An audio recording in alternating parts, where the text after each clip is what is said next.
This video will talk about limits of some piecewise functions. Say, for example, we have this expression like limit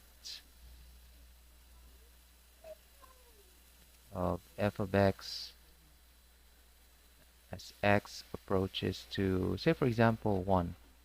Okay, now let's draw this. And this is our 1 here. And we have some curve, for example, like that. This is our f of x.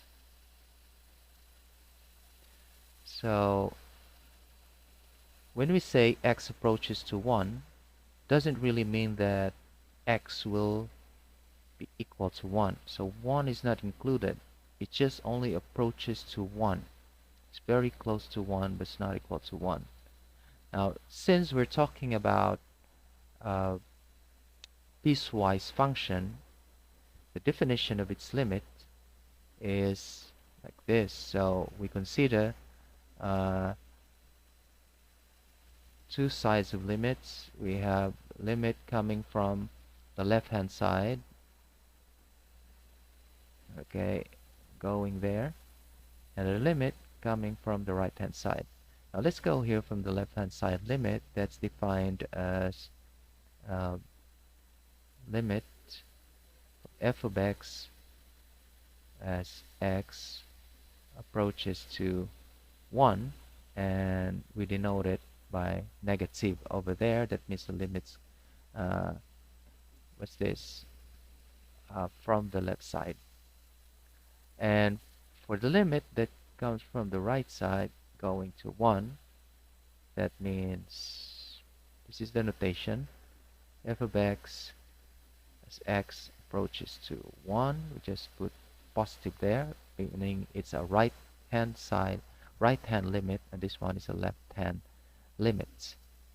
Okay, now for our left hand limit, since we say that x only approaches to 1, so it's not really equal to 1, it could be our x here like very close to 1 already for our left, which is 0. For example, 0.99 like that, 0.999 like that, very close to 1 but not equal to 1. And on the right hand side could be like 1 point, like 0.001 like that, or 1.0001 like that. That's very close to 1. Now by definition, if our left hand limit is equal to L and our right hand limit is equal to L as well, then the limit exists. That means the limit of our 1 without the plus or minus here is equal to L as well. So that's the definition for the piecewise functions limit. Now let's go to these problems here. Let's go letter A. Letter A is f of 0. So this is just an ordinary function. There's no limit to it. So our input is 0. So this is our x equals to 0. And look at the value of our y. We don't have value of our y. So f of 0 does not exist. Doesn't have value. Letter B. F of 2. Now f of 2, this is our x equals 2, our y is 0. Okay. Letter C, f of 3. When x is 3, we don't have value of our y here, doesn't have y here, but we have value of y here, which is equal to 3. So that means f of 3 is 3. Letter D, we have limit of f of x as x approaches to 0 from the left. So let's look at our graph. x approaches to 0 from the left, meaning where our x goes from left to right, going to 0 over here. So what's the value of our y? So it doesn't really equal to 0. The value of our y, consider here. If our x is here, this is our y. X is here, this is our y. So as our x approaches to 0, our y will approach to negative infinity. Okay, so the limit of our x approaches to 0 from the left is negative infinity. Letter E. We have limit of f of x as x approaches to 0. Now, before we go to x approaches to 0, we have already the left-hand limit. We also have to consider the right-hand limit.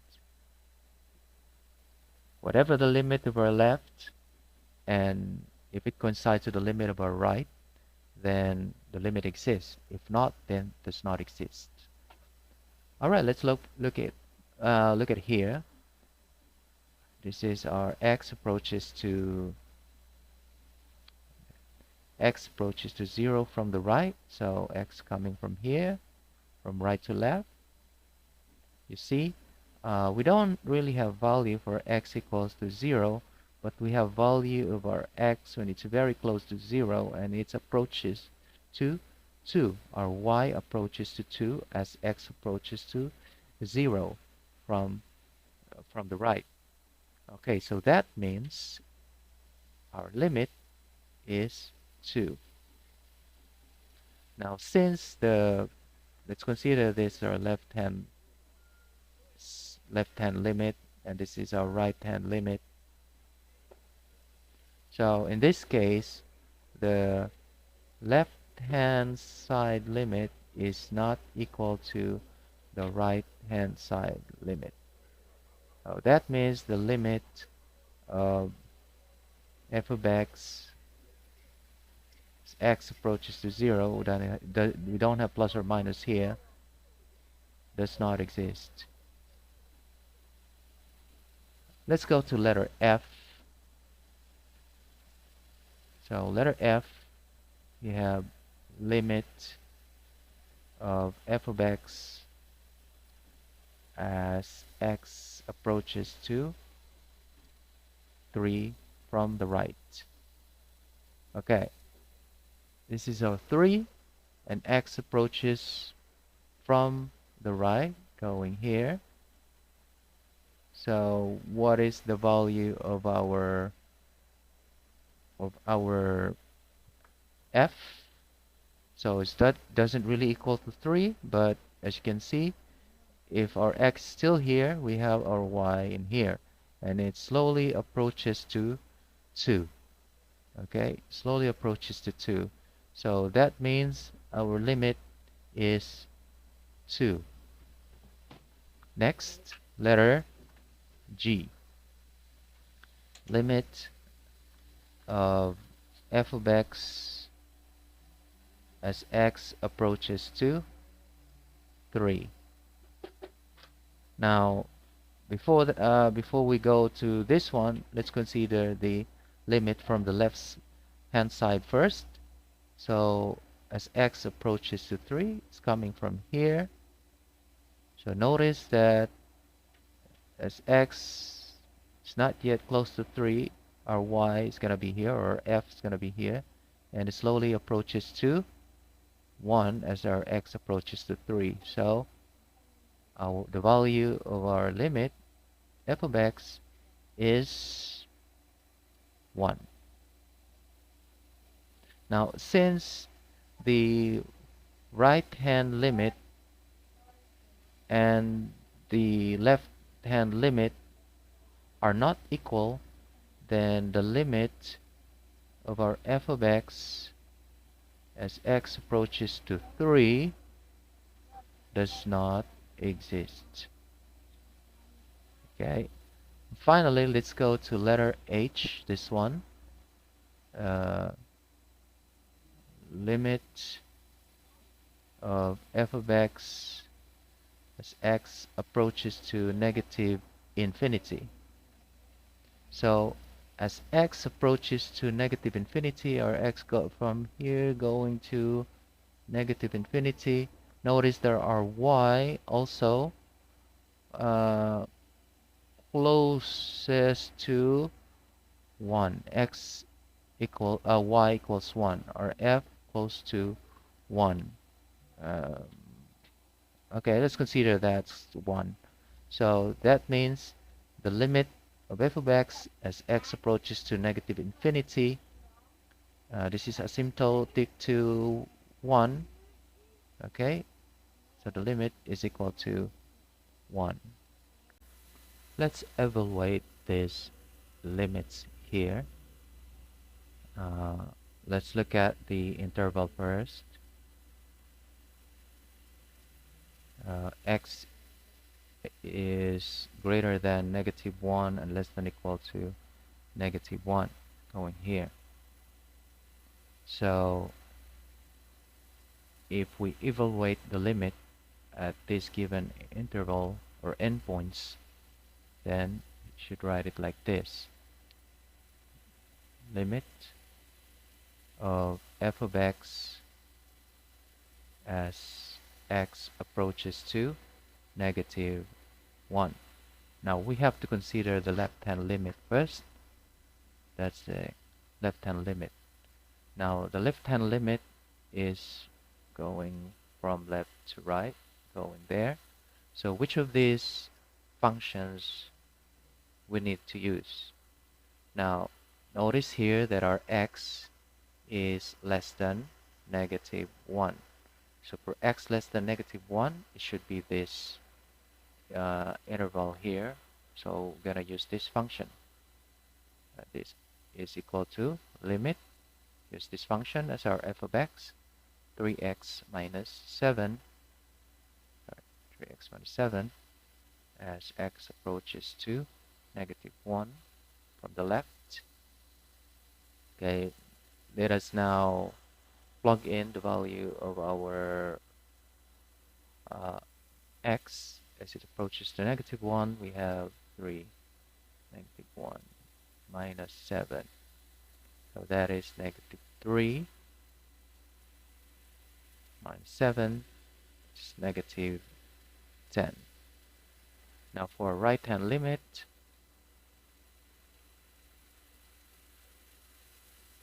x approaches negative 1 from the right, we have limit. Now here, from the right side, so from the right side going from the right, that means our x is greater than, because it's on the right side, so x must be greater than negative 1. So which one is greater than negative 1 here? Is this interval, and of course we're gonna use this function. So it's gonna be square root of x plus 2 as x approaches to negative 1 from the left. We can now plug in the value of our x equals negative 1. We have negative 1 plus 2, that's equal to square root of 1, and square root of 1 is 1. Now here, the limit of our f as x approaches to negative 1 does not exist because they're not equal. Okay. Let's show number 2. Let's erase this first. Okay, this one. Okay, number 2. Let's draw the interval first, where x is 5.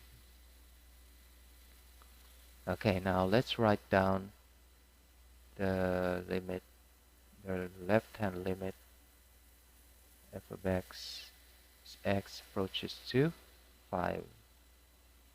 Let's start from left hand limit. That means our limit is from the left goes to 5. So that means our x here is less than 5. So which one here is less than 5? This interval.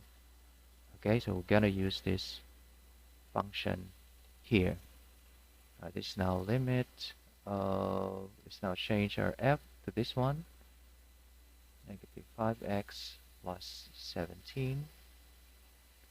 X approaches to 5 from the left.